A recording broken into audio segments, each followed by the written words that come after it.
ఎక్కడైనా మనము ఆలయాలకు వెళ్ళినప్పుడు దేవాలయంలోని పువ్వులను ఆశీర్వాదంగా ఇస్తుంటారు. కానీ ఆ తిరుమల దేవస్థానంలో వెంకటేశ్వరుని వద్ద ఉన్న పువ్వులను మాత్రము ఎవరికీ ఇవ్వరు.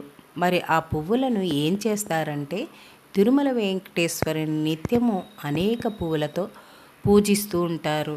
వాటిని పూజారుల గర్భగుడిలో స్వామివారి విగ్రహం వెనక ఉన్న జలపాతంలోనికి వెనక్కి చూడకుండా ఆ పువ్వులను అందులో వేస్తారు. ఆశ్చర్యం ఏమిటంటే, ఆ పువ్వులు తిరుపతికి 20 కిలోమీటర్ల దూరంలో ఉన్న వేరుపాడు అంటే శ్రీకాళహస్తికి వెళ్ళే దారిలో కనిపిస్తాయట. కొందరు జలపాతంలో ఆ పువ్వులు ఇక్కడికి చేరుకుంటాయి అంటారు. కానీ మరికొందరు ఆ స్వామివారి మహత్యం అని చెబుతుంటారు.